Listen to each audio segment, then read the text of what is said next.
want to discuss because it really talks about how, we focus on partisanship in the primaries, whether you're Democrat or Republican.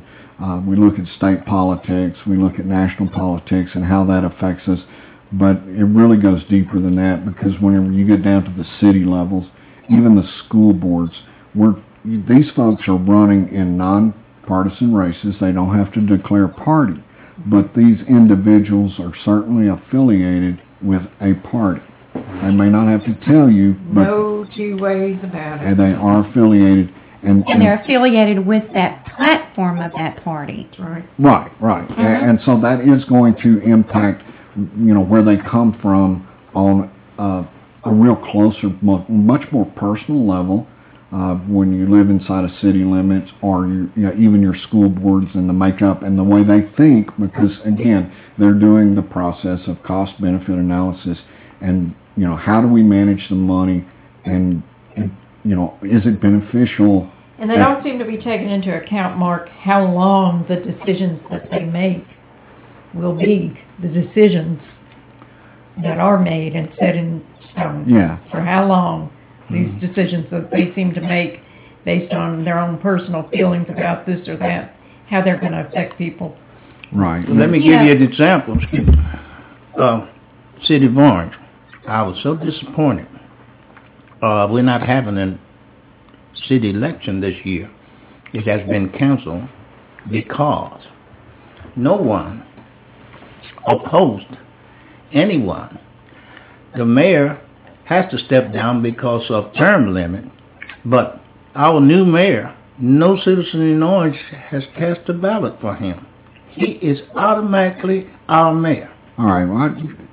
Okay, I want to talk about that process because I don't really understand how that works, Henry. All right, before we get into that, I just wanted to refocus. I mean, what we've been talking about is how government affects an individual. From the White House down to the state level, we've got the county levels, but, we've never really talked about the cities, and because those are not Democrat or Republican, and you don't have to tell people what you are. We've never talked about school board, but what Henry's talking about is Orange County and Orange specifically, the Orange City election, and the folks that are in local government, like we said earlier, are certainly party affiliated. They just don't have to tell you what party they're affiliated with. In so many words. But people know, and they should pay attention to that because the same cost-benefit analysis is being performed at a very close and personal level there. Yes. And so tell us, Henry, I want you to explain how we've got a mayor, or even in maybe this election, you'll end up with a city council that no one votes on. Okay, here's what happened. The city came with a term limit for the mayors and for the council people also. At the time, it was all at-large elections. In other words, a city council person that represented, say, District 3, they call it Place 3, was voted on by the entire city. The entire city voted them. Well, when I came back to Orange to stay, I knew right away that was against federal law to have at-large elections. And I brought it to the attention of the city, so the city instituted a change to where we have districts. That person that is running for city council has to live in that district, and only the people in that district can vote for them. So now in Orange, the only at-large seat is the mayor's seat. The entire city votes on the mayor, but each individual district votes for their council people. So you got local representation. Right. So in this election that was supposed to have been in May, they canceled it because they had no opponent. the mayor is automatically out because of term limit. So who's the mayor? Mayor Brown Claiborne is the mayor. Well, I mean, if he's hit term limits. Okay, now, a city councilman, Jimmy Sims, was defeated in the last election, and he chose to apply for the mayor job. So Jimmy Sims is running for mayor, and he's unopposed. Yes. So they had the council election because no council seats, no one opposed anyone in the council seat. We only had 2 council seats up for election this year. In the last election, we were changing over under the supervision of the Justice Department, changing over to the district. I think that a lot of small cities do at large. Yes. And that's against federal law? Yes, and where you have minorities. It's a tricky situation. Orange has the largest group of minorities. In fact, the African American community is 36% of the population. And on the at-large system, we could not elect not one single black person to city council because the other 3 parts of the city was Anglo. But you've also got Hispanics in the community. We only have it's not even 1% in Orange. It's just the 2 groups basically, the African American and the Anglo community. When you say we have the largest minority in Orange County compared to in Orange the County, surrounding counties, of all the other cities in Orange County. Oh, okay. Some cities like Vidor may have 1 or 2. Right. Okay. Bridge City doesn't have but a handful. Okay.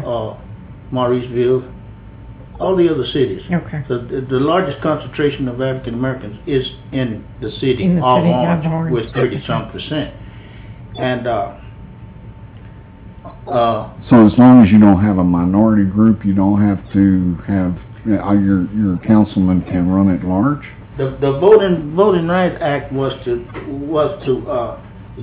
give some power to the minority to keep the majority from taking all the power away. Well, it used to be that the mayor and everyone was elected under that. It was a place system that they called it, place instead of district. But after the Voting Rights Act went into effect, all the cities in the South, and that's the reason why in the states, the reason why they're still under the jurisdiction of the federal government, is because they instituted this at-large system.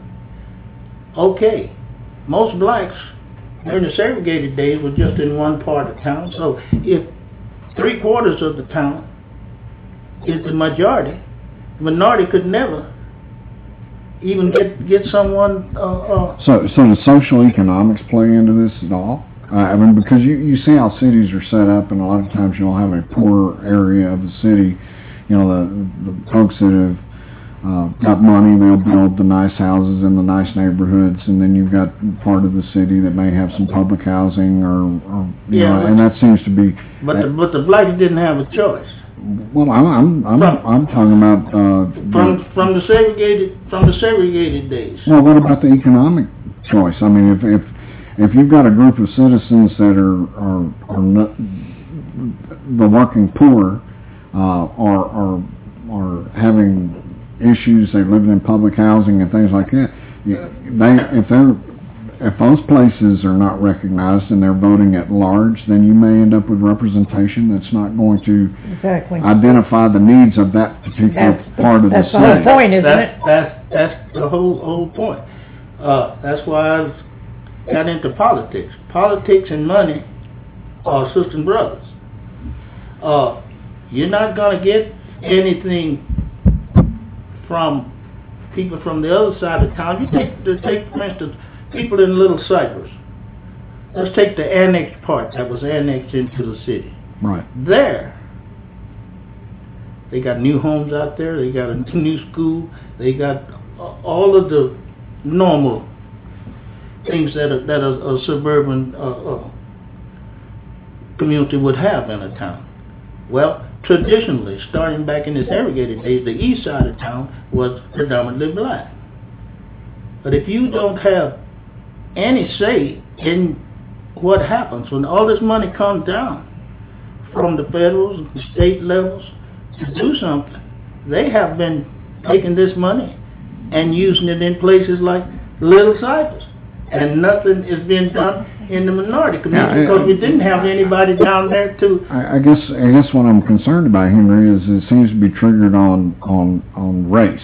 You know, whether you got enough of a minority group based on race, but it's economic. It's right. economic, most of all, because but poverty doesn't know race. Politics and money go hand in hand. If no money never comes over in your district, you're going to be dirt poor. But what if you got nobody looking out for you? What if you've got a small town that's predominantly white, yet they've got a area of the town that where they got their public housing, or you got the rent houses and stuff like that, and these are the folks that by classification are living in poverty, yet the person running in that place, because there's not a race issue involved, they can't get representation because everything's going to vote at large?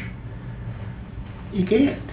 Well, it's a I was told by the people in the little sectors that got annexed. Right. They didn't want to be annexed. No. And they fought it to the best they could build it, but they couldn't get it. And I was told, so I said, well, okay, if we do, we're going to take all 4 of the seats and the mayor job. You all will never get another African American on the city council, and there had been at least one black on the city council since 1956. And